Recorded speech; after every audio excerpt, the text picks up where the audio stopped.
हमारे मध्य डॉक्टर प्रोमिला जी। मैं निवेदन करूंगा श्रीमती कला देवी से आप आए और डॉक्टर प्रोमिला गांगोस्कर के द्वारा स्वागत करें। डॉक्टर प्रोमिला जी, आप राजनीति विज्ञान विभाग में श्री लालनाथ हिंदू कॉलेज में सहायक प्रोफेसर के रूप में अपनी सेवाएं दें। आप 1998 में अखिल भारतीय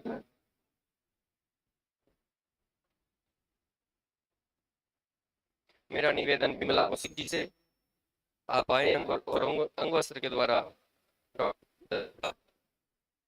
और उस करें अंग वस्त्र के द्वारा। सर जी, राजन जी का स्वागत। राजन बहुत जी हरियाणा प्रदेश अध्यक्ष है अखिल भारतीय वाल्मीकि महापंचायत के।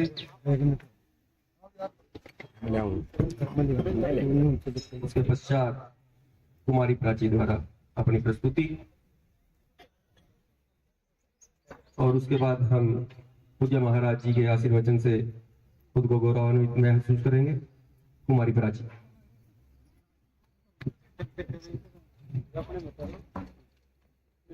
रत्नाकरा धौत पदा हिमालय किरीटिनी ब्रह्मराज ऋषि रत्नाढ्या वंदे भारत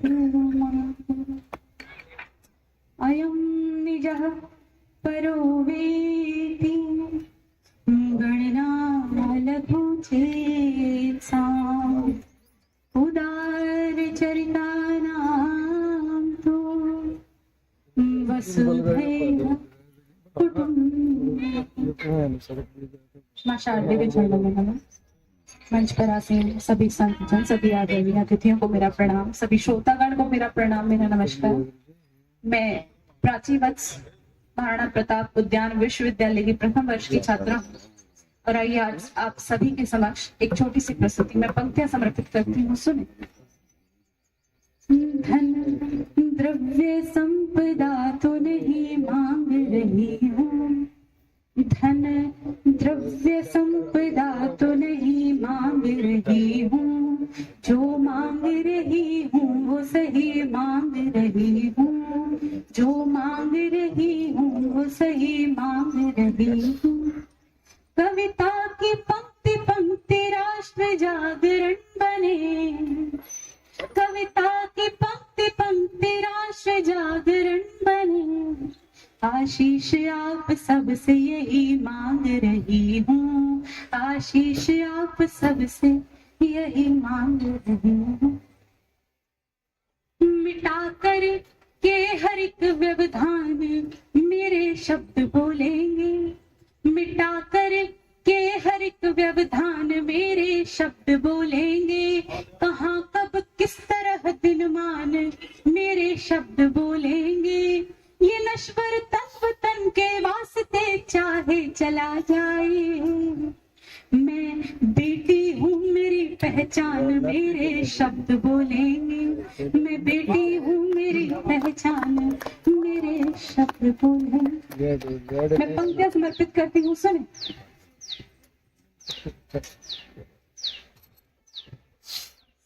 सत्यता सभ्यता के समावेश की, सत्यता सभ्यता के समावेश की, जागरण चेतना या जनादेश की। आरती वंदना हो की चर्चा सही, आरती वंदना हो की चर्चा सही। जब कभी बात हो देश की, जब कभी बात हो देश की। भारती की नहीं वंदना छोड़िए, भारती की नहीं वंदना छोड़िए। नफरतों की खड़ी भीत को तोड़िए, नफरतों की खड़ी भीत को तोड़िए। जो जुड़ा चंद्रशेखर भगत का कभी, जो जुड़ा चंद्रशेखर भगत रिश्ता वही देश से जोड़िए, आप रिश्ता वही देश से जोड़िए। कोई पैदा इस माटी में, ये अभिमान मेरा है। कोई पैदा इस माटी में, ये अभिमान मेरा है। मिली माँ भारती की गोद, ये सम्मान मेरा है। मिली माँ भारती की गोद, ये सम्मान मेरा है। कई जन्मों के पुण्यों का यही प्रतिफल मिला मुझको। कई जन्मों के पुण्यों का यही प्रतिफल मिला मुझको। मैं हिंदुस्तान की बेटी हूँ, हिंदुस्तान मेरा है। मैं हिंदुस्तान की बेटी हूँ, हिंदुस्तान मेरा है। दुआ है ये कि आंगन में न दहशत हो न दंगा हो। दुआ है ये कि आंगन में न दहशत हो न दंगा हो। धरा धर्मों का संगम हो, सदा गोदी में गंगा हो। सदा धर्मों का संगम हो, सदा गोदी में गंगा हो। रहे जब तक रहे भारत की ही माटी में जिंदा हम। रहे जब तक रहे भारत की माटी में जिंदा हम। मगर जब हो दफन तब तो कफन मेरा तिरंगा हो। मगर जब हो दफन केवल मेरा ही तिरंगा हो। मैं अंतिम पंक्तियां समर्पित कर रही हूँ मेरे देश के जवानों के लिए। सुने। क्षितिज तक शौर्य गूंजेगा, स्वयं दिन मान बदलेगा। क्षितिज तक शौर्य गूंजेगा, स्वयं दिन मान बदलेगा। उतारो भारती की आरती, सम्मान बदलेगा। उतारो भारती की आरती, सम्मान बदलेगा। विवादों में उलझ कर कीर्ति माँ की मत करो धूमिल। शहीदों की करो पूजा तो हिंदुस्तान बदलेगा। शहीदों की करो पूजा तो हिंदुस्तान बदलेगा। भारत माता की जय। बहुत बहुत धन्यवाद।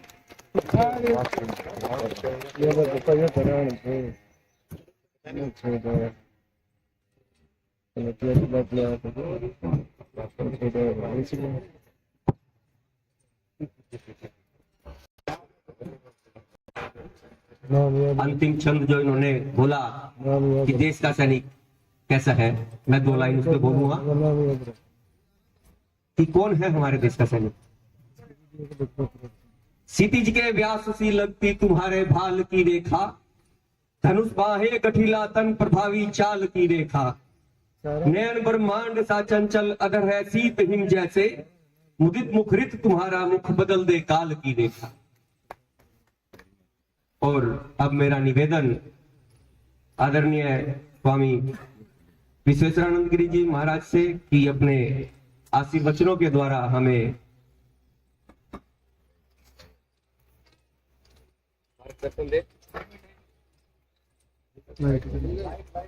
क्योंकि यह विराट शब्द है।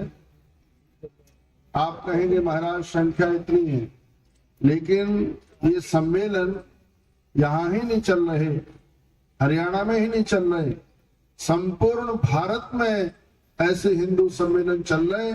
और उसका उद्देश्य एक ही है कि समस्त हिंदुओं को एकता के सूत्र में माला की भांति पिरोने का कार्य हमारा राष्ट्रीय स्वयंसेवक संघ इस कार्य को कर रहा है। सतत निरंतर 100 वर्ष लगभग इस यात्रा, एक बालक ने इस यात्रा को आरंभ किया और ये यात्रा आज समुद्र की भांति भारत ही नहीं पूरे विश्व में, विश्व के कोने कोने में रहने वाले हिंदुओं की एकता के सूत्र में हम सब के लिए ऐसा अवसर प्राप्त हुआ है। इस अवसर में हम मिल करके और भारत की, राष्ट्र की, सीमावर्ती क्षेत्र की रक्षा के लिए, भारत के स्वाभिमान की रक्षा के लिए और भारत के उस संस्कृति की रक्षा के लिए हम सब लोग जाति पात में न बट करके और सब केवल केवल हम हिंदू हैं, इस शब्द को हमें सदैव निरंतर ध्यान रखना है। एकता के सूत्र में वसुधैव कुटुंबकम की भावना को लेकर के हमें सब अपने जीवन को जीना है कि हम सब लोग एक परिवार हैं, परिवार की भांति हैं। ऐसा नहीं कि इस युग में ही ये असामाजिक शक्तियां, राक्षसी शक्तियां, आसुरी शक्तियां देश को, संप्रभुता को, अखंडता को, संस्कृति को, शस्त्र को, शास्त्रों को जो है चुनौती थी। सतयुग में भी था ये आसुरी वृत्तियां, लेकिन देवताओं ने, ऋषियों ने एकता के सूत्र बंध करके उन आसुरी शक्तियों को पराजित किया। सतयुग में भी, त्रेता युग में भगवान श्री राम ने बंदरों को, भालुओं को, सबको एकता के सूत्र में संगठित किया और तब कहीं राष्ट्र के लिए, देश के लिए कार्य किया। द्वापर युग में भी भगवान श्री कृष्ण ने असामाजिक शक्तियों को, बकासुर, तृणावत, अरिष्टासुर, धैनकासुर, अघासुर, अनेक प्रकार की दैत्यों को पराजित करके एक सभ्य भारत, एक सुसंस्कृत भारत का निर्माण किया। और सतयुग में, द्वापर में, त्रेता में, भिन्न भिन्न युगों में नाम अलग अलग हो सकते हैं और हम कह सकते हैं कि कलयुग में वही संगठन राष्ट्रीय स्वयंसेवक संघ के रूप में महाराज इस कार्य को आगे बढ़ा रहा है। तो निश्चित ही हमें सबको एकता के सूत्र में सदैव रहना है, निरंतर सबको मिलकर के कार्य करना है, क्योंकि ये देश हमारा है। ऐसी भावना रखनी है, इस राष्ट्र के प्रति समर्पण भावना रखनी है, तन मन धन से सर्वस्व हमें अपने जीवन को समर्पित करना है। और हमारे जो ईश्वर भारती कौशिक जी हैं, अथक प्रयास से इनके बहुत, और पूरी श्याम सेवा समिति जो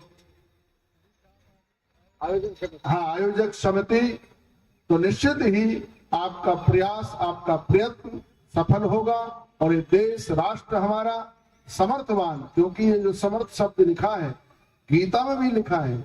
भगवान श्री कृष्ण ने अर्जुन को कहा था कि अर्जुन, सामर्थ राज्यम लभते मनुष्य, इस देश को सामर्थ्यशाली बनाना है। ये व्यक्तिगत युद्ध नहीं है, ये युद्ध धर्म युद्ध है। धर्म के क्षेत्र में हम सबको संगठित होकर के और सबको कार्य करना है। तो मैं आप सबके लिए मंगल कामना करता हूं और अपनी वाणी को विराम देता हूं, क्योंकि श्री राम कथा का आयोजन चल रहा है और ठीक 3 बजे हम मंच पर पहुंच जाते हैं।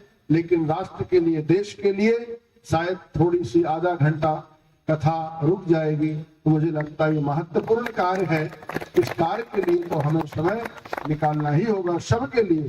तो जय श्री राम, हरिओम। स्वामी विशेषानंद जी, समय की परिस्थितियों को देखकर स्वामी जी को जाना था, कथा उनकी चल रही है, पधारे हैं। मेरा निवेदन टीकाराम सैनी जी से, राजकुमार भक्त जी से कि प्रयांग वस्त्र के द्वारा उनका स्वागत करें। करना होगा और सबके अपने कुरुक्षेत्र है, लेकर शस्त्र उतरना होगा। समा धर्म है लेकिन किसको, समा धर्म है लेकिन किसको, साधु सज्जन सेवक जिनको। अगर जयदत्त को छोड़ोगे तो अभिमन्यु सा मरना होगा, अगर जयदत्त को छोड़ोगे तो अभिमन्यु सा मरना होगा। हमारे मध्य है पंडित वीरेंद्र मधुर जी। मेरा निवेदन कृपया आए और अपने काव्य पाठ से शब्दों को ऊंचाई देते हुए हमें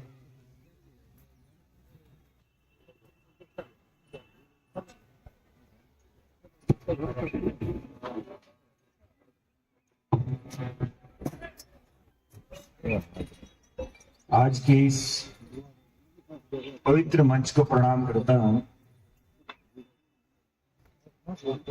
और उनकी हाजिरी ये महत्व नहीं रखती कि वो कितनी है, महत्व इस बात का होता है कि यदि राष्ट्र के प्रति एक क्रांतिवीर खड़ा हो जाता है तो देश एक तरफा अपना काफिला लेकर के चल पड़ता है। और आज हम यहाँ इतनी संख्या में यहाँ पर हैं, एक बार अपने सम्मान में जोरदार तालियां लगा लीजिए। भाई परवीन का स्वागत है उनके घर में, हम जबरदस्ती घुसाए आज। हाँ, वो कह रहे ईश्वर जी की जबरदस्ती नहीं है। हाँ, वो विशेष यही है, हम बाकी तो अवशेष हैं जी। हमारे मध्य जो भी विद्वान लोग यहाँ पर हैं सभी का स्वागत है। नितिन गिरी जी हमारे महाराज जी और स्वामी विश्वेश्वरानंद जी अभी अपने उद्बोधन के साथ यहाँ से गए हैं। भाई ये बिजली वाले, या तो तुम बात कर लो या हमें बात करने दो। अब तुमने स्टार्ट कर दिया काम तो आप चुप हो जाओ। हाँ, वो बोलने जा रहे। मित्रों, बहुत सी बातें आज आपसे करने का मन है। ईश्वर जी का आदेश कौन टाल सकता है? जिसको भगवान का आदेश हो जाए भला उसकी क्या हिम्मत है। तो मैं ईश्वर जी आपका धन्यवाद कर दूं, पहले ही बात की कोई गारंटी नहीं है। गोलू भाई बहुत अच्छा संचालन कर रहे हैं, घर का कैसा करते होंगे मुझे नहीं पता, लेकिन यहाँ का संचालन बहुत अच्छा कर रहे हैं। प्राची जी करनाल से हमारे बीच में एक बहुत युवा कवियत्री, मुझे आज बड़ा खुशी हुई कि हरियाणा में एक कवियत्री ने जन्म तो लिया है। हमारी तो आंखें थक गई हैं ढूंढ ढूंढ के कि कोई कवियत्री हमें मिले और हरियाणा का नाम वो आगे लेकर के जाए। अर्चना ठाकुर एक बहादुरगढ़ से कवि होती थी, आज भी हैं वो, लेकिन अवस्था होने की वजह से वो आती जाती नहीं है। उसके बाद मैंने कोई कवियत्री जल्दी सी निकलती हुई नहीं देखी, लेकिन आज मुझे खुशी हुई है। एक बार प्राची जी के सम्मान में तालियां लगाएं। और देखिए, हम बात करेंगे धीरे धीरे। मैं कुछ टुकड़ों से, कुछ छोटी छोटी पंक्तियों से आपके बीच में जुड़ने की कोशिश करता हूं।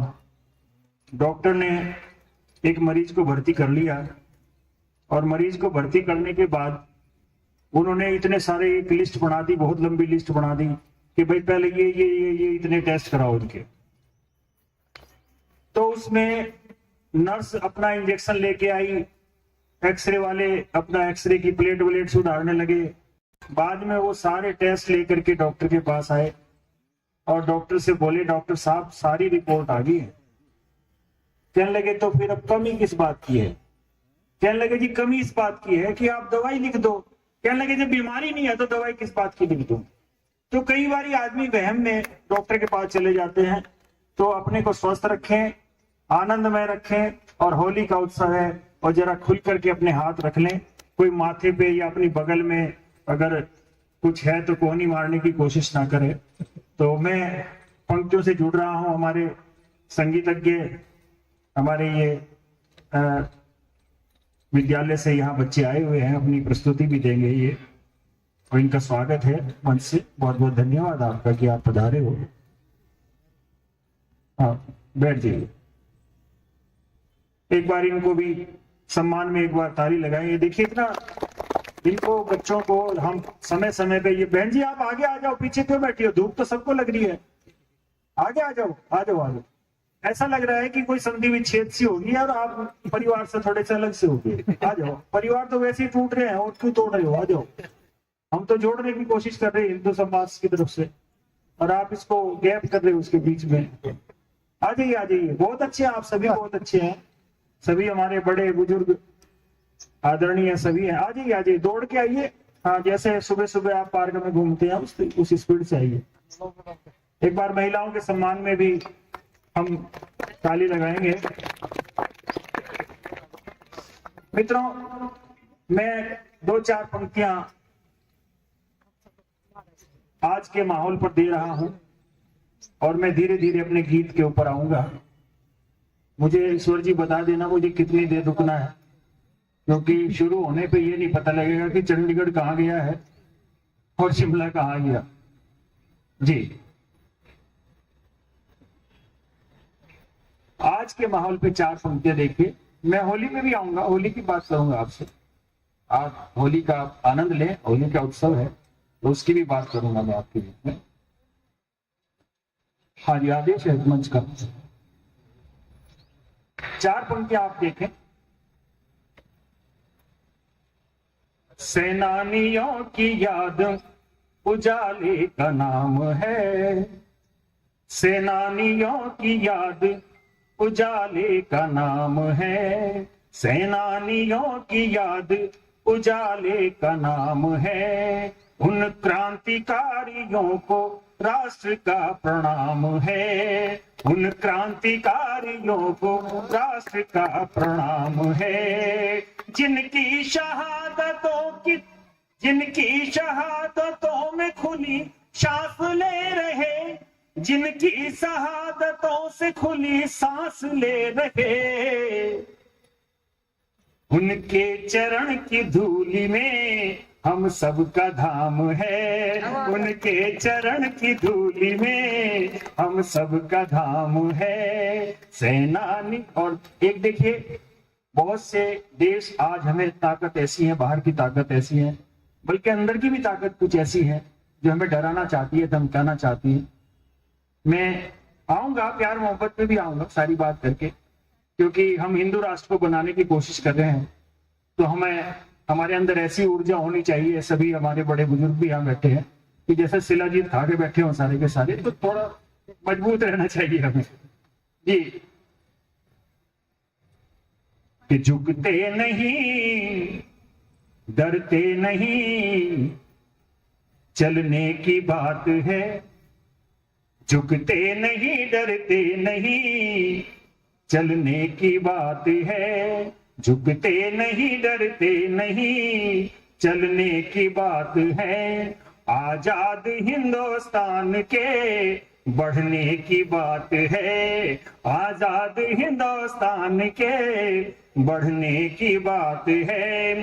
आवाज तो हम एक हैं और एक रहेंगे, आवाज तो हम एक हैं और एक रहेंगे। और आशीर्वाद दें। आवाज तो हम एक हैं और एक रहेंगे। विनती है ये कि साथ में रहने की बात है, विनती है ये कि साथ में रहने की बात है। झुकते नहीं, डरते नहीं, चलने की बात है। और पंक्तियां देखें। मैं अभी कल एक कवि सम्मेलन था महम के अंदर, तो मुझे भारत विकास परिषद एक बहुत बड़ी संस्था है और उसके तत्वावधान में एक कार्यक्रम वहां हुआ। वो कार्यक्रम कम से कम 3.5 घंटे हमारे कवियों ने कविता पाठ किया वहां पे, और भारत विकास परिषद ने बहुत अच्छे तरीके से सभी कवियों का सम्मान किया। हमारे यहाँ महंत थानेश्वर जी महाराज पधारे हैं। मुझे नहीं पता था कि थाने में भी ईश्वर होते हैं, लेकिन थानेश्वर जी महाराज का है और आपका अभिनंदन है, स्वागत है। ईश्वर जी राज का भी सम्मान अंग वस्त्र से कराइए, प्रवीण जी से कराइए। प्रवीण जी आइए, सम्मान कीजिए। संतों का सम्मान करोगे तो कुछ ना कुछ मिलेगा जी। बहुत जी जी, बहुत शुक्रिया। प्रवीण कौशिक जी हमारे बहुत अच्छे, अब आगे आगे विधायक बनने जा रहे हैं।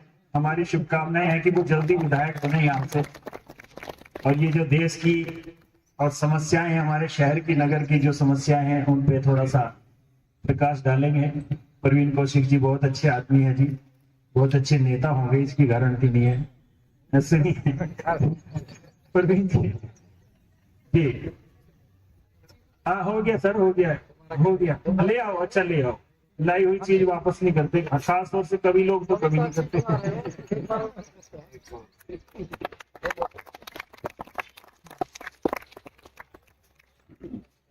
जी बहुत धन्यवाद। बहुत खुश रहते हैं, भगवान करे इनको खुशी में ही सब कुछ मिलता रहे।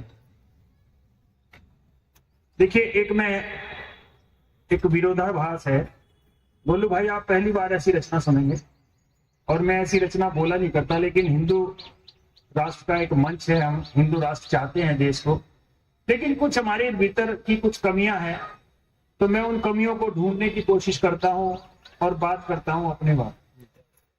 भूगोल बदलने वाले एक बहुत नई रचना आपके बीच में रखने की कोशिश कर रहा हूं, क्योंकि आज सुबह की रचना है तो मुझे इसे वाचन करके पढ़ के ही बोलना पड़ेगा।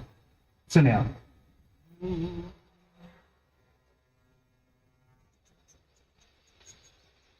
भूगोल बदलने वाले चिंता जता रहे हैं, भूगोल बदलने वाले चिंता जता रहे हैं, गुलाब जल में बोलो बगुले नहा रहे हैं, गुलाब जल में कैसे बगुले नहा रहे हैं, ये नग्न भी नहीं है कपड़ों में भी नहीं है, ये नग्न भी नहीं है कपड़ों में भी नहीं है, पाखंड रचने वाले साधु बता रहे हैं, भूगोल बदलने वाले भूगोल बदलने वाले। मजा लीजिए साहब, देखिए मैं आऊंगा, सारी बातें करूंगा आपसे।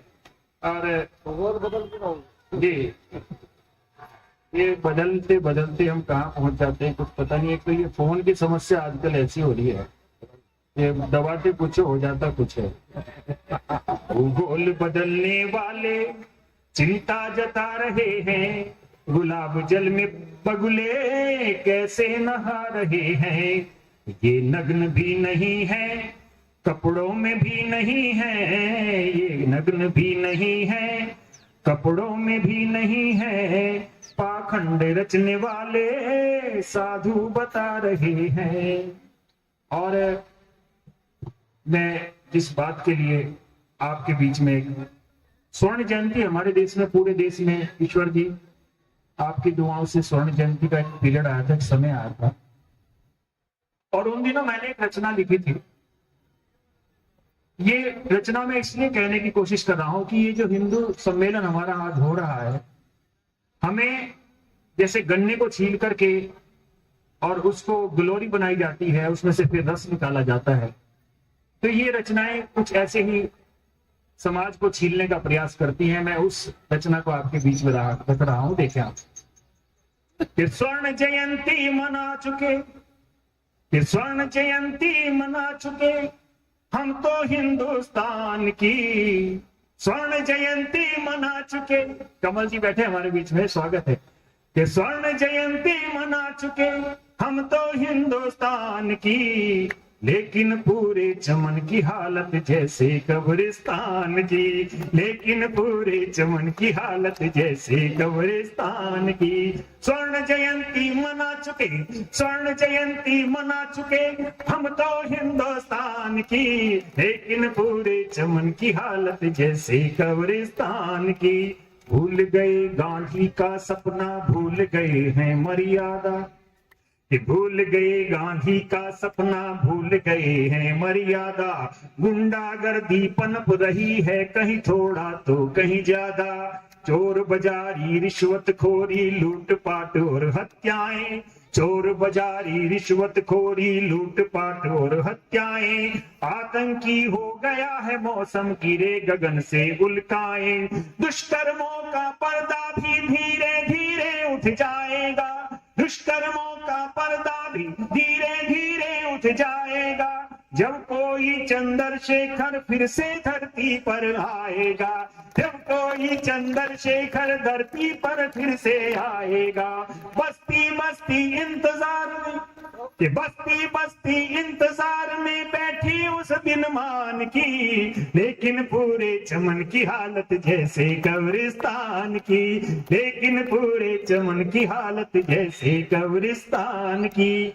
और बात कहता हूं आपका समर्थन। हाँ क्या बात हो गया, कुछ भूल गया। अच्छा हाँ, बीच में भाई साहब छेड़छाड़ ना किया करो।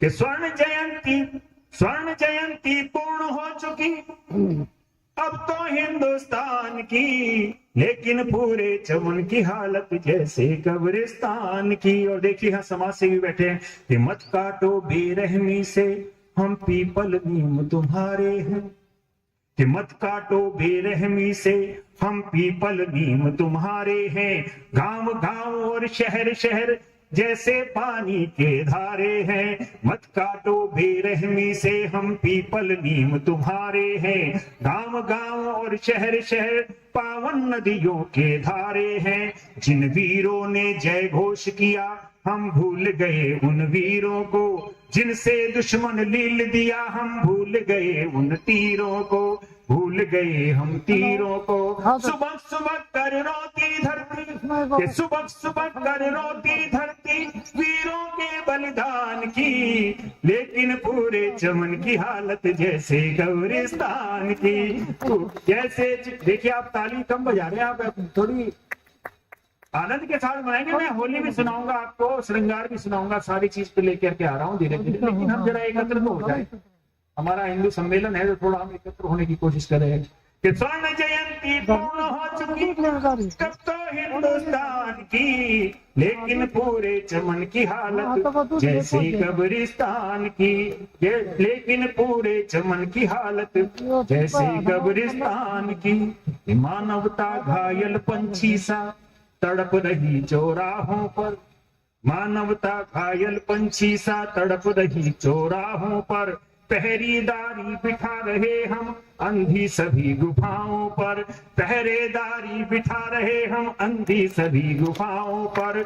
हवा हो गए अनुशासन का प्रेम गीत रचने वाले, हवा हो गए अनुशासन का प्रेम गीत रचने वाले। नंगा नाच रहा है मौसम सबके होठों पर ताले, नंगा नाच रहा है मौसम सबके होठों पर ताले। घटना और दुर्घटनाओं में लिपटे हुए उजाले हैं, घटना और दुर्घटनाओं में लिपटे हुए उजाले हैं। कानूनों की आंखों पर फैले मकड़ी के जाले हैं, कानूनों की आंखों पर फैले मकड़ी के जाले हैं। गूंगी बहरी हुई आरती, गूंगी बहरी हुई आरती गुंजन कहाँ जान की, लेकिन पूरे चमन की हालत जैसे कब्रिस्तान की, लेकिन पूरे चमन की हालत जैसे कब्रिस्तान की। स्वर्ण जयंती पूर्ण हो चुकी कब की हिंदुस्तान की, लेकिन पूरे चमन की हालत जैसे कब्रिस्तान की, जैसे कब्रिस्तान की, जैसे कब्रिस्तान की, जैसे। भारत माता की। कुछ हाथ ऐसे बैठे हैं रख के चुपचाप की भारत माता की, अगर हम आवाज में हाथ उठा लेंगे तो पता नहीं हमको कौन क्या है, कुछ छूट के चले। भारत माता की हुई ना बात। जय जय शिव शंकर का लगे ना क्यों। ये सुनिए, मैं मेरा गांव बात कर रहे थे, आप मैं आ रहा हूं साहब, नहीं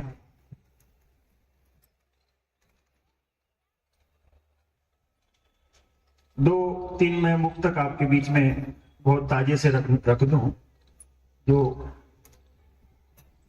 कि आपसे मिला हौसला, आपसे परेशानी, आपसे मिला हौसला, आपसे परेशानी, आपसे मिला हौसला, आपसे परेशानी।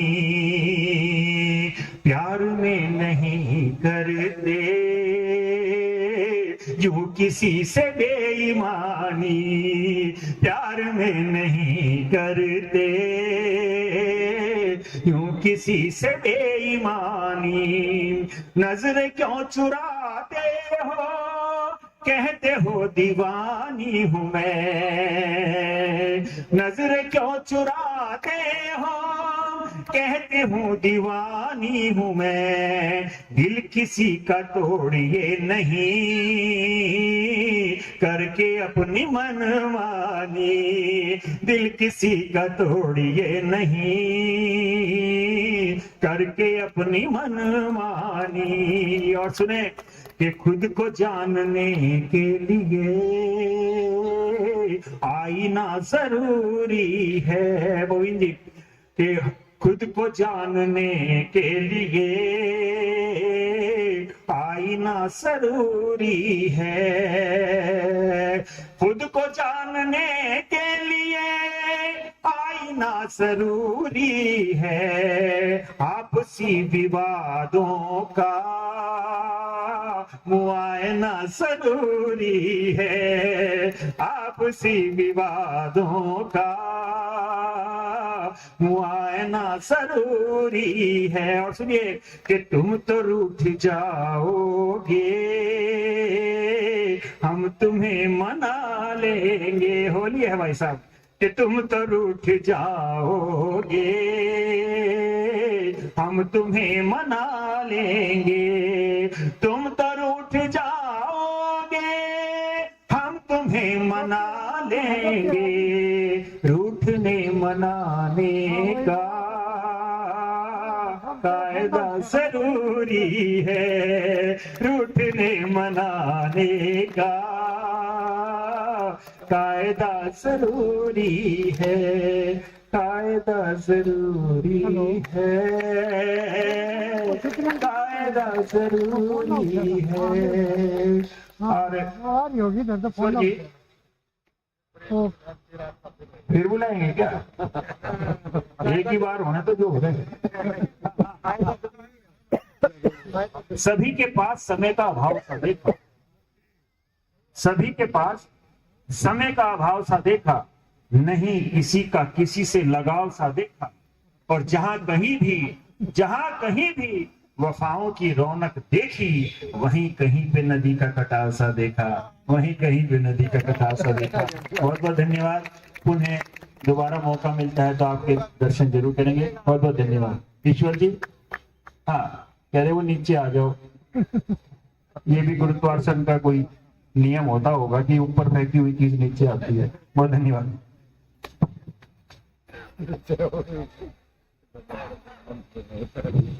धन्यवाद वीरेंद्र मधुर जी। बहुत ही सुंदर काव्य वाचन वीरेंद्र मधुर जी द्वारा। कि झुकते नहीं डरते नहीं चलने की बात है, आजाद हिंदुस्तान के बढ़ने की बात है। और कैसा है हिंदुस्तान? दो लाइनों के साथ में बताना चाहूंगा कि प्रेम हमारा मूल धर्म है। प्रेम हमारा मूल धर्म है, दुनिया भर को बांटेंगे। पर कुकर्म पर शीश उठाकर सत्ता को भी डांटेंगे। किसी साध्वी के हाथों से झूठे बेर भी खा लेंगे। किसी साध्वी के हाथों से झूठे बेर भी खा लेंगे और बिना झिझक के सुरपंखा की कुटिल नाक भी काटेंगे। मेरा निवेदन हमारे मध्य है ब्रह्म कुमारी दीदी सरला जी, जो कि 30 वर्ष से ईश्वरीय सेवा में कार्यरत है और वर्तमान में आप झज्जर चुंगी स्थित केंद्र की मुखिया भी है। मेरा निवेदन आप आए और 5 मिनट के लिए अपना उद्बोधन समाज के लिए, समाज में जागृति लाने के लिए आदरणीय दीदी सरला जी।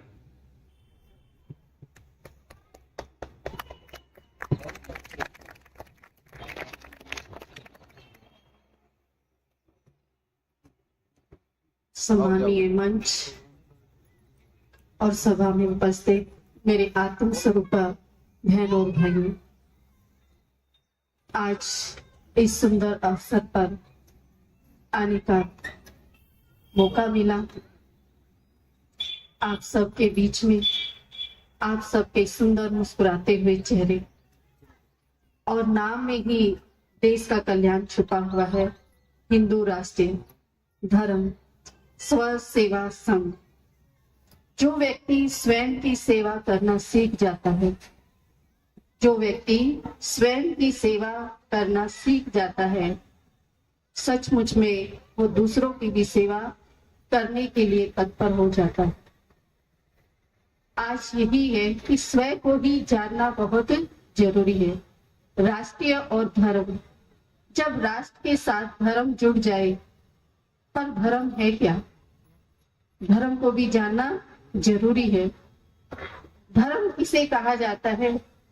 क्या किसी संस्था से जुड़ जाना, इसे धर्म कहते हैं? संस्थाएं तो समाज में बहुत है, लेकिन आज जिस संस्था में मैं आई हूँ ये भी बहुत सुंदर है, जिसका नाम RSS है। कितनी सुंदर है।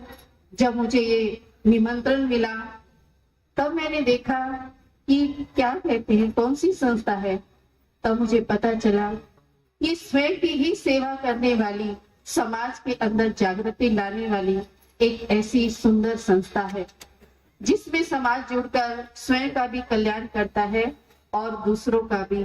सम्मान है ऐसी संस्था को। पर इसके साथ जो धर्म आता है, तो धर्म किसका नाम है? एक सुंदर कलम मैंने पढ़ी थी कि जिसमें हम देखते हैं कि पहले का जो समाज था, हमारे जो बड़े बुजुर्ग थे, वो एक बैठक होती थी, उसमें बैठा करते थे शाम को और अपनी अपनी चर्चाएं करते थे और हंसी मजाक भी करते थे, कुछ बातें भी करते थे, कुछ अपनी प्रॉब्लम जो है वो भी शेयर करते थे, तो मन हल्के रहते थे, खुश रहते थे। लेकिन कुछ उसमें मजाकियां भी होती हैं। तो उसमें से एक व्यक्ति सबको कहता था रोज कि मैं अपने धर्म का और नियम का बड़ा पक्का हूँ, मैं अपने धर्म का और नियम का बड़ा पक्का हूँ। तो सब सुनते थे और सबको ठीक लगता था, चलो भी अच्छा है। तो किसी दिन एक व्यक्ति ने पूछ ही लिया कि भाई आप अपने धर्म और नियम में पक्के कैसे रहते हो, जरा हमें भी तो बताइए। तो उसने कहा देखो भाई, मैं सब कुछ करता हूँ, शराब भी पीता हूँ, ख्वाब भी खाता हूँ, अगर कुछ हो जाए तो बुद्धि पकड़ के सुधार भी देता हूँ, पर सुबेरे उठकर मैं मंदिर में जरूर जाता हूँ, अपने इस देव को तिलक भी लगाता हूँ और स्वयं को भी तिलक लगाता हूँ। मैं अपने नियम और धर्म का बड़ा पक्का हूँ। आप सोचिए, ये सब हम भी कर रहे हैं या नहीं कर रहे? सुबह उठते हैं, मंदिर जाते हैं, मत्था टेक लेते हैं, किसी आश्रम किसी संस्था से जुड़े हैं, वहां भी सत्संग कीर्तन कर लेते हैं। अगर ऐसे ही धर्म वृद्धि को पाता रहा तो इससे भी ज्यादा अगर हम जैसे त्यागी या सन्यासी इस धरती पर और भी उतर आए तो शायद समाज का उद्धार होने वाला नहीं है। तो धर्म का अर्थ ही है धारणा। कौन सी धारणा? श्रेष्ठ चरित्र की, दैवी गुणों की। जब तक हमारे जीवन के अंदर ये धारणा नहीं है तो सचमुच में हम खुद से नहीं जुड़ेंगे। स्वयं का धर्म ही क्या है? स्व माना कि मैं कौन हूँ, मैं कौन हूँ। आज हम सब पर धर्म में जी रहे हैं। गीता में भी कहा, हे अर्जुन, तू स्वधर्म में टिक तो तेरा कल्याण है, तेरी विजय निश्चित है। स्व माना कि मैं कौन हूँ? मैं एक चैतन्य शक्ति इस शरीर के अंदर 5 तत्वों के अंदर विराजमान हूँ। ये 5 तत्व इस प्रकृति से मिले, इस प्रकृति में ही छोड़कर जाने हैं। पर इसके अंदर जो बोलने वाली है, सुनने वाली है, देखने वाली है, वो है आत्मा। और आत्मा के ही स्वधर्म में टिक जाना, क्योंकि आत्मा का स्वधर्म ही है शांति, प्रेम, आनंद, ज्ञान, शक्ति, पवित्रता और खुशी। आज हमें भी, जितने हम बैठे हैं या मैं खुद भी हूँ, हमें यही चाहिए और समाज को भी यही चाहिए। पर क्या इसका इतना विकास हो रहा है? क्या इसका इतना विकास हो रहा है? इसके विकास के लिए हम सब आज भारतवासी, हिंदूवासी, हमें इसमें जागृत होने की जरूरत है। शायद मैं भाषण ना देकर, क्योंकि भाषण तो हर कोई सुनना पसंद नहीं करता, जीवन को देखना पसंद करते हैं। तो जब हम खुद के जीवन में ये जागृति लाएंगे तो सचमुच में हम समाज के अंदर भी ये जागृति ला सकते हैं, जहाँ पशु, पक्षी, जीव जंतु और मानव स्वतंत्र रह सके। आज हर एक इंसान डरा हुआ है, मानव भी डरा हुआ है, जीव जंतु भी डरा हुआ है, पशु पक्षी भी डरा हुआ है। तो हम सब मानव जो है इस प्रकृति का सर्वश्रेष्ठ प्राणी है, मनुष्य है, जिसका धर्म और कर्तव्य बनता है कि हर एक को स्वतंत्र रहने की सुमति दी जाए। हर एक जीव जंतु, पशु पक्षी तो आप देखेंगे कि ब्रह्मा कुमारी संस्था आज पूरे विश्व में कोने कोने में हर मानव के अंदर ये जागृति लाने का प्रयास कर रही है। उसमें कितने हो पाते हैं, कितने नहीं हो पाते हैं, ये तो कौन किसकी गारंटी ले सकता है, पर प्रयास जरूरी किया जा रहा है कि हर मानव इस चीज के अंदर जागरूकता लाए कि वो खुद भी शुद्धि में रहे और दूसरों को भी शुद्धि में रहने की प्रेरणा दे, उन्हें हिम्मत दे, जागृति दे। तो आज हम देख रहे हैं कि हम राम जी को अपना आदर्श मानते हैं। तो मैं सबसे ये कहना चाहूंगी कि राम जी की पूजा सब करें, पर एक लक्ष्य और ले, और वो लक्ष्य कहते जैसा लक्ष्य वैसे लक्षण, जैसा लक्ष्य वैसे लक्षण, जैसा चित्र वैसे चरित्र। तो हमारे अंदर चरित्र का निर्माण कब होगा? जब हम किसी सुंदर चित्र को अपने सामने रखेंगे तो अवश्य ही हमारे जीवन में चरित्र का निर्माण होगा ही होगा। क्योंकि जिस चीज को हम देखते हैं, जिस चीज का हम चिंतन करते हैं, एक ना एक दिन वो संस्कार हमारे कर्म और व्यवहार में जरूर आते हैं। तो चित्र को अपने सुंदर, जब बच्चा पढ़ता है या स्कूल जाता है, कहीं भी जाता है, तो एक चित्र रखता है कि मुझे डॉक्टर बनना है या इंजीनियर बनना है, कुछ भी बनना है, तो हमेशा उसी के बारे में सोचता है। तो आज हमारे समाज में कितने देशभक्त हुए, कितने संत महात्माएं हुए, कितने त्यागी तपस्वी हुए। तो हम सब, आप सब भाई बहनों को ये निवेदन करेंगे कि आप अपने घरों में वो चित्र रखें और बच्चों को प्रेरित करें कि तुम्हें इन जैसा बनना है।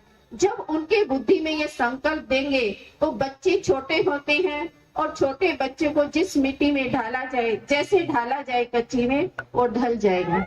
तो आज के बच्चे बहुत जागरूक हैं, हम सबसे ज्यादा आज बच्चे बहुत जागरूक और बुद्धिजीवी हैं। उन्हें जैसा आप गाइड करेंगे वैसे वो बनते चले जाएंगे, और बच्चे ही हमारे कल का समाज है, जो इस समाज को रोशन करेंगे, इस संस्था को और रोशन करेंगे। ज्यादा टाइम तो नहीं ले रही हूँ ना, क्योंकि है ना।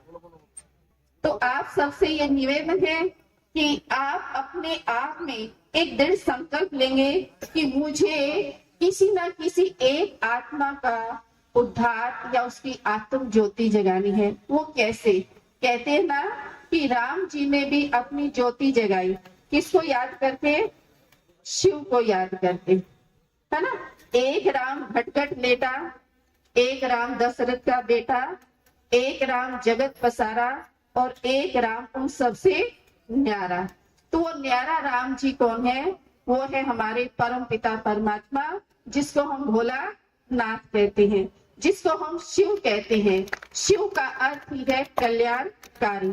तो वो जब इस धरा पर आते हैं तो खुद हम आत्माओं की ज्योति जगाते हैं और हमें इस कल्याण के कार्य में प्रेरित करते हैं। तो आज हम सब मिलकर एक सेकंड के लिए कमर सीधी करेंगे।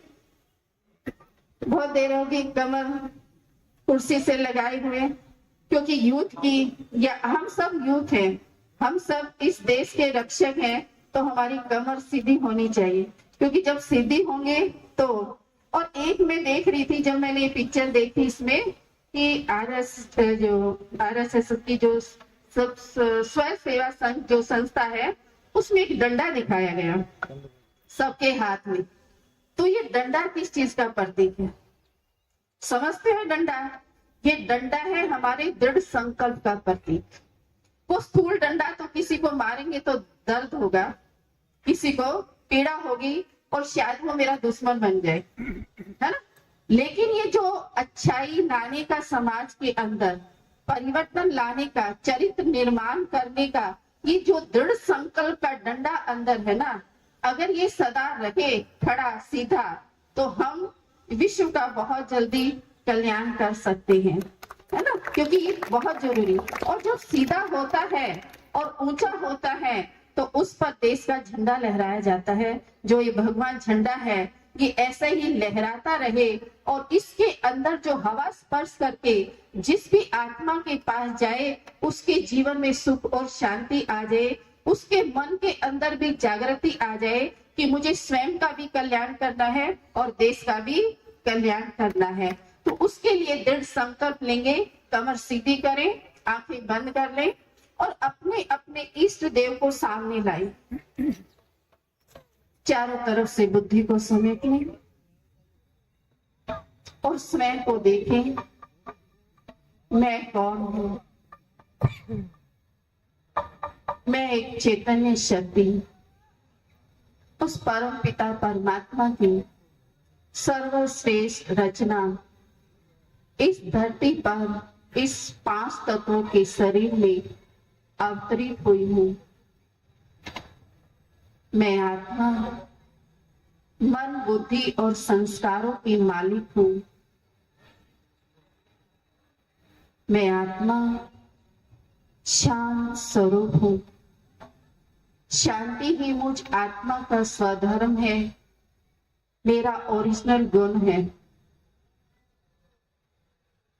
शांति के सागर मैं श्री राम जी की अति प्रिय संतान हूं। उन्होंने शांति में रहकर इस रावण को मारा, मुझे भी अपने अंदर के रावण को मारना है। उसके लिए शांति की शक्ति चाहिए, क्योंकि शांति की शक्ति से ही निर्णय शक्ति और परख शक्ति बढ़ती है। तभी मैं खुद के रावण को मारकर बाहर के रावण को मार सकूंगा। उस शांति के सागर परम पिता परमात्मा की मैं ज्योति बिंदु स्वरूप आत्मा इस 5 तत्वों के शरीर से बाहर निकलकर खुले आकाश में ऊपर की ओर उड़ रही है। महसूस करें, मन बुद्धि के पंखों से, उमंग उत्साह के पंखों से इस 5 तत्वों के पिंजरे से बाहर निकलकर मैं उड़ रही हूँ ऊपर की ओर। नीले आसमान में सूर्य चांद तारागण के पास एक चमकता हुआ सितारा। महसूस करें अपने आप को ऊपर। इन 4 तारों की दुनिया से भी ऊपर एक और सुंदर दुनिया है, जिसे लाइट की दुनिया कहते हैं, जहां हम सब का एक लाइट का शरीर है और मैं आत्मा उस लाइट के शरीर में प्रवेश करके खुद को देख रही हूँ एक फरिश्ते के रूप में, एक देव रूप में, एक देवी रूप में। इससे भी ऊपर एक और दुनिया है जिसको परम धाम कहते हैं, शांति धाम कहते हैं, मुक्ति धाम कहते हैं, निर्वाण धाम कहते हैं, ब्रह्मलोक कहते हैं। उस ब्रह्मलोक का वासी परमपिता परमात्मा शिव है, जो सूर्य के समान तेजस्वी है, ऊर्जावान है, जिसकी गर्मी, जिसका तेज प्रकाश मुझ आत्मा पर पड़ रहा है और मैं आत्मा भी अपने पिता के समान तेजस्वी, ऊर्जावान और शक्तिशाली बनती जा रही है। धीरे धीरे महसूस करें, वो पावर मुझे खींच रही है और मैं आत्मा उसमें समाती जा रही हूँ। मैं और आत्मा एक हो गई, हम एक हैं। वो शांति का सागर मैं शांत स्वरूप, वो प्रेम का सागर मैं प्रेम स्वरूप, वो आनंद का सागर मैं आनंद स्वरूप, वो पवित्रता का सागर मैं पवित्र स्वरूप।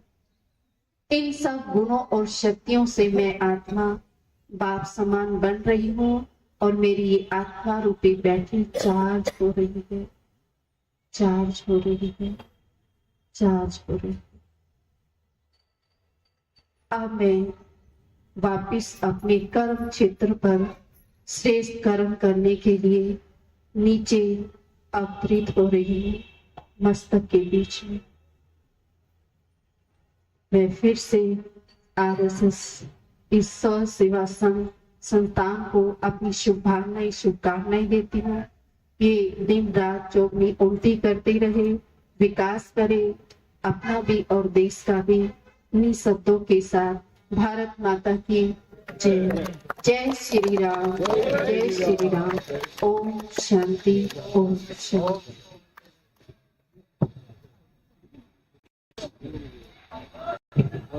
बहुत बहुत धन्यवाद आदरणीय सकला जी। बहुत ही कम शब्दों में धर्म की स्टिक व्याख्या, पंच तत्वों की व्याख्या, जैसा लक्ष्य वैसा लक्षण। अब हमारे मध्य है नारी उदय फाउंडेशन के दिव्य बच्चे, जो कि एक भजन के द्वारा अपनी प्रस्तुति देंगे और उसके बाद हमारे आज के कार्यक्रम के मुख्य वक्ता डॉक्टर नवदीप जी को सुनने का हमें अवसर मिलेगा। अब प्रस्तुति नारी उदय फाउंडेशन के बच्चे द्वारा।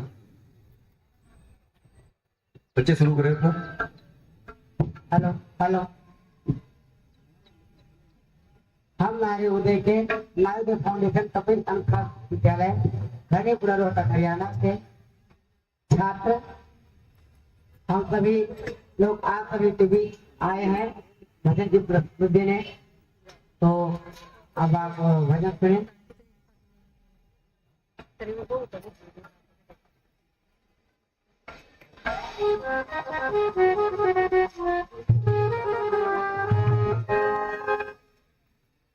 तो कोई भी कार्य करने से पहले गणेश वंदना बहुत ही जरूरी होती है। हम गणेश वंदना की प्रस्तुति देंगे।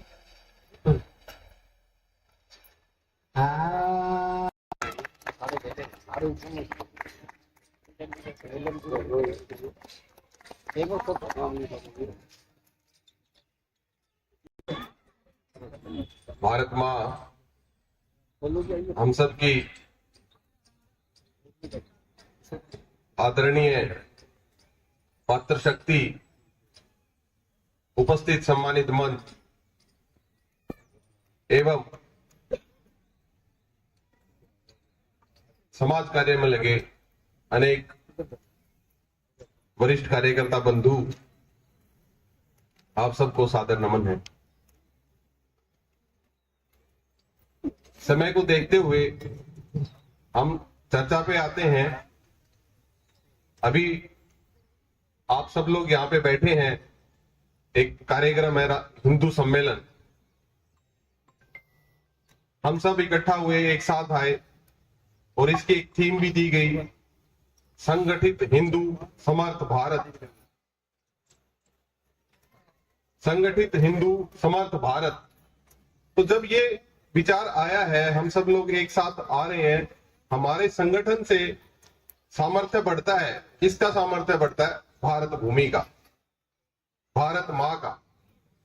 तो एक बार सभी मन से उद्घोष लगाएंगे, भारत माता की जय, भारत माता की जय। मेरा जो आज का जिम्मेवारी है उसमें हम समझना चाहेंगे कि राष्ट्रीय स्वयंसेवक संघ के 100 वर्षों की जो यात्रा है, विकास यात्रा है, इसके क्या चरण रहे।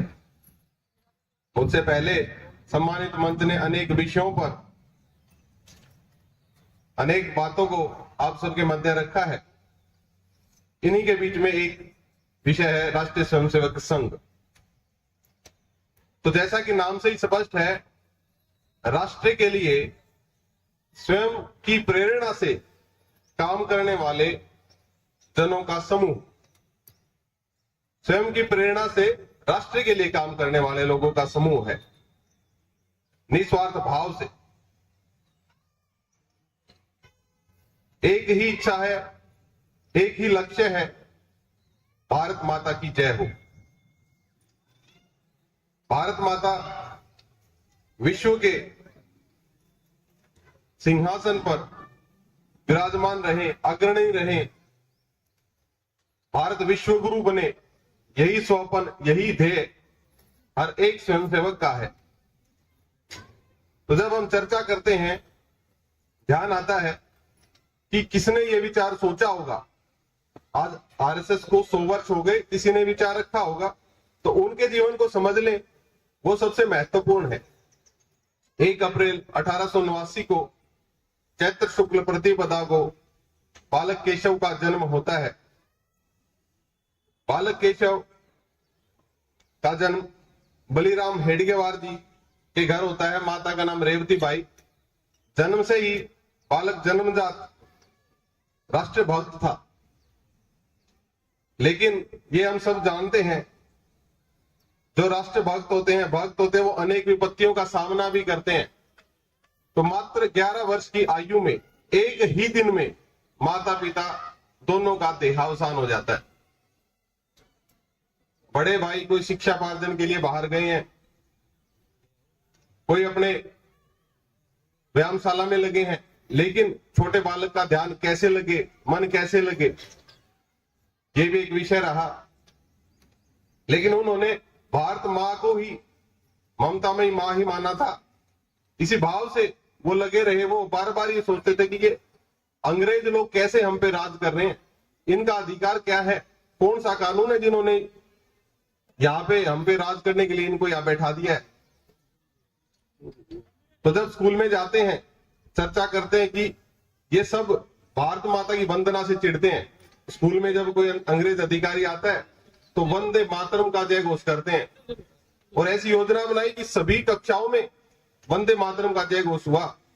अंग्रेज अधिकारी चिढ़ गए, स्कूल को बंद करने का आदेश दे दिया। बातचीत हुई, चर्चा हुई, तो दोबारा से स्कूल खोलने के लिए बोला गया। बोले ठीक है स्कूल खोल देते हैं, लेकिन इसके पीछे कौन था उसका नाम बताया जाए। तो आखिरी में जब उनसे कहा गया कि आप सिर्फ हामी भर दो कि गलती होगी, तो कहते हैं भारत माता की जय करने में कैसी गलती है, कोई गलती मैंने नहीं करी है। उसके बाद में उन्होंने बाहर एक स्कूल से 10वीं की परीक्षा पास की। आसपास में समाज में अनेक ऐसे बंधु साथी होते हैं, उन्होंने बालक के अंदर लगन देखी, ललक देखी, राष्ट्र के लिए कुछ करने का साहस देखा। उन्होंने कहा चलिए ठीक है, आप पढ़ाई में भी अच्छे हैं, मेडिकल की पढ़ाई करना चाहेंगे। तो उन्होंने कहा पढ़ाई करना चाहूंगा, लेकिन मैं राष्ट्र की सेवा से हट नहीं सकता हूं। तो उनको पढ़ाई के लिए भेजा गया। तो कहां भेजा गया? कोलकाता में। कोलकाता उन दिनों क्रांतिकारियों का एक केंद्र हुआ करता था। सभी क्रांतिकारी कोलकाता में बैठकर योजनाएं करते थे किस तरह से इस अंग्रेज राज से मुक्ति पाई जाए। उनके साथ में रह के डॉक्टर साहब ने पढ़ाई भी की। वो केशव से डॉक्टर केशव हो गए। उन दिनों आप समझिए आज के एक डॉक्टर की कितना महत्व है, कितना महत्वपूर्ण पद हो जाता है, आजीविका कितनी सुलभ हो जाती है। उस समय डॉक्टर बने और उनको रोजगार का ऑफर भी आ गया, लेकिन उन्होंने कहा कि नहीं, मैं व्रत ले चुका हूं, उसी व्रत का आजन्म पालन करूंगा। और वो व्रत है कि इस भारत मां को स्वतंत्र कराना है। इसके बाद में ये भी चिंता करनी है कि बार बार ये अवसर क्यों आ रहा है, ऐसा कि बार बार पहले मुगल आके राज करने लग जाते हैं, कोई और आके राज करने लग जाता है। आज अंग्रेज मुट्ठी भर आए हैं, राज कर रहे हैं। उन्होंने प्रथम स्वतंत्रता संग्राम जो 1857 में हुआ, उसकी असफलता के कारण बार बार पढ़े। क्यों असफल रहा?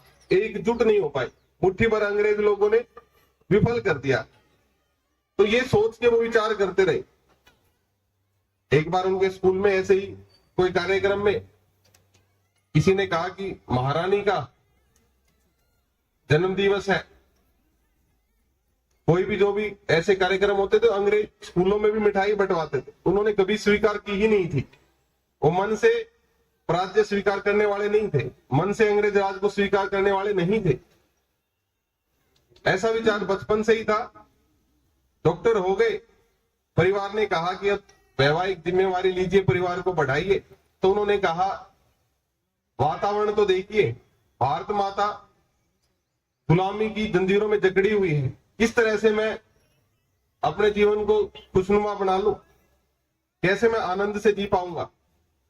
उनके चाचा जी ने उनको समझाया तो उन्होंने स्पष्ट कर दिया, मेरा ये जो जन्म है यह इस देश के ही काम आएगा। उस समय अनेक संगठन देश को आजाद कराने में लगे हुए थे, अनेक रास्ते थे, राजनीतिक रास्ता भी था। कांग्रेस उनके साथ जुड़ के उन्होंने देखा उनकी बैठकों में भी कि कोई भी सभा है उसमें कोई भी गलत अफवाह उड़ा दे कि सांप आ गया है, सब लोग उठ के भाग खड़े होते हैं।